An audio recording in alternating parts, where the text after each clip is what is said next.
بہت سے حضرات روزانہ مجھ سے پوچھتے ہیں یہ بیماری ہے کوئی دعا بتا دیجئے، یہ بیماری ہے کوئی دعا بتا دیجئے۔ آج میں ممبر سے عرض کر رہا ہوں، اب کم سے کم بیماریوں کے لیے کوئی سوال کرنے نہ آئے۔ یہ سورہ شفا ہے، جو بھی بیماری ہو، چاہے وہ ذہنی ہو، نفسیاتی ہو، اخلاقی ہو یا جسم، ہر بیماری کے لیے سورہ شفا ہے۔ لکھنے کا عمل جاری رہتا ہے۔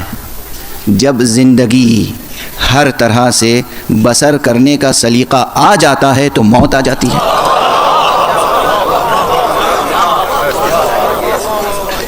کیا ستم ظریفی ہے،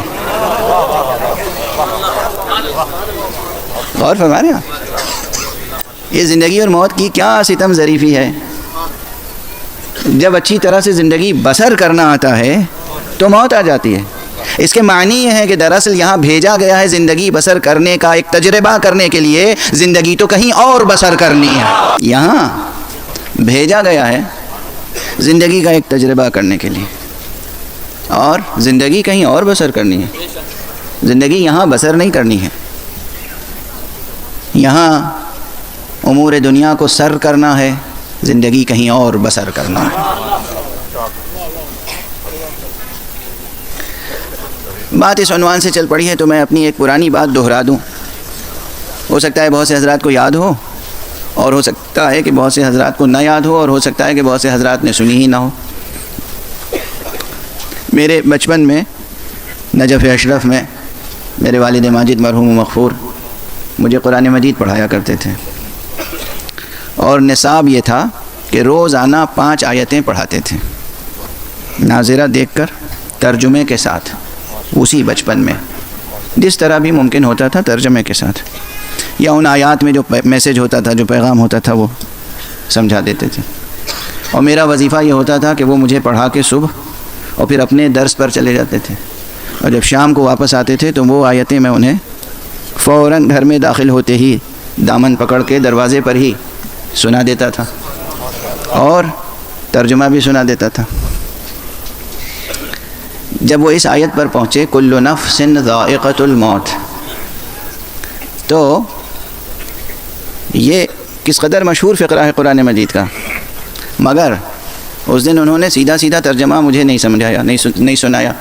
ایک مثال دی کہ دیکھو اس کے معنی کلو یعنی سب، نفس یعنی ہر نفس، ذائقۃ الموت، ذائقہ اس میں تا تانیث ہے، ذائق اس میں فاعل ہے یعنی چکھنے والا، ذائقہ یعنی چکھنے والی، یعنی ہر روح کو موت کا مزہ چکھنا ہے، ہر روح موت کا مزہ چکھنے والی ہے۔ اس کے کیا معنی ہے کہ سب کو مر جانا ہے؟ یہ معنی نہیں ہے۔ اب میرے لیے یہ سمجھنا مشکل تھا، تو انہوں نے مثال دی، دیکھیے کوئی چیز ہمارے یہاں بے معنی نہیں ہوتی، نہ رسمیں بے معنی ہیں اور نہ رواج، اگر وہ رسمیں واقعاً حقیقی اخلاقی اقدار پر استوار ہیں۔ انہوں نے کہا گھر میں نذر ہوتی ہے، 13 رجب کو امیر المومنین علی ابن ابی طالب علیہ السلام، 22 رجب کو حضرت امام جعفر صادق علیہ السلام، اور یہ نجف اشرف کے دوران قیام ہمارے گھر کا امتیاز تھا کہ ہمارے یہاں یہ 2 نظریں بہت اہتمام سے ہوتی تھیں، ایک 22 رجب اور ایک 22 جمادی الثانیہ، دسترخوان امام جعفر صادق علیہ السلام اور دسترخوان امام حسن مجتبی علیہ السلام۔ یہ میرے گھر کا امتیاز تھا، اللہ کا شکر ہے، اور سب آتے تھے، بر صغیر کے حضرات بھی، ہندوستان کے، پاکستان کے اور عرب بھی۔ انہوں نے کہا یہ نظر ہوتی ہے، یہ بتاؤ چکھنے والے بہت سے آتے ہیں، اور چکھنے کے لیے کوئی شیرینی رکھ دی جاتی ہے، ختم کون ہوتا ہے؟ چکھنے والے ختم ہوتے ہیں یا وہ چیز ختم ہوتی ہے جو چکھی جائے؟ اسی بچپن میں مجھے موت و حیات کا فلسفہ ایسا سمجھایا انہوں نے کہا کہ قرآن کہہ رہا ہے ہر نفس کو موت کا مزہ چکھنا ہے، یعنی بالآخر ختم موت کو ہونا ہے، انسان کو ختم نہیں ہونا۔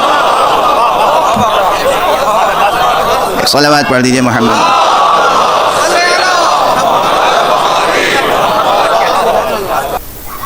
پیغمبر اکرم صلی اللہ علیہ وآلہ وسلم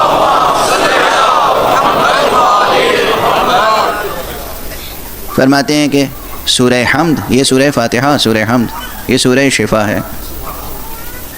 جو بھی بیماری ہو، چاہے وہ ذہنی ہو، نفسیاتی ہو، اخلاقی ہو یا جسم، ہر بیماری کے لیے سورہ فاتحہ، سورہ حمد، سورہ شفا ہے۔ یہ کس کا ارشاد ہے؟ پیغمبر اکرم صلی اللہ علیہ وسلم۔ بہت سے حضرات روزانہ مجھ سے پوچھتے ہیں یہ بیماری ہے کوئی دعا بتا دیجئے، یہ بیماری ہے کوئی دعا بتا دیجئے۔ آج میں ممبر سے عرض کر رہا ہوں، اب کم سے کم بیماریوں کے لیے کوئی سوال کرنے نہ آئے۔ اگر بھروسہ ہے، اگر اعتبار ہے تو میں ممبر سے عرض کر رہا ہوں نا۔ آپ مجھے خطیب سمجھتے ہیں، آپ سمجھتے ہیں کہ آپ کا 1 گھنٹہ 1.5 گھنٹہ یہ ٹائم کل کرنے کے لیے میں ممبر پہ آتا ہوں؟ یہ سوء ظن ہے، آپ کو بدظنی ہے مجھ سے۔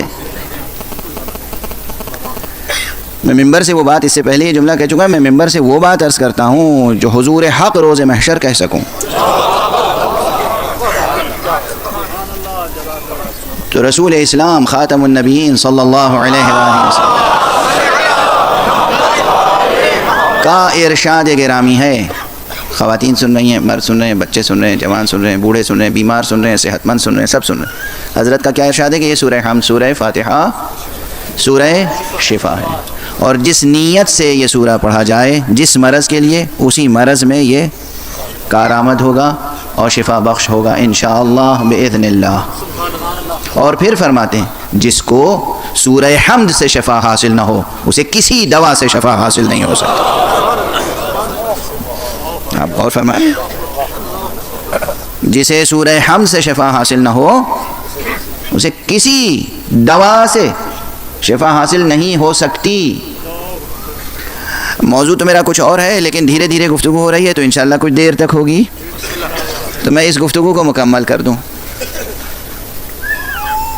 حضرت فرماتے ہیں سورہ حمد، سورہ فاتحہ، سورہ شفا ہے، جس مرض میں بھی جس نیت سے پڑھا جائے یہ سورہ، اس میں شفا بخش ہوگا۔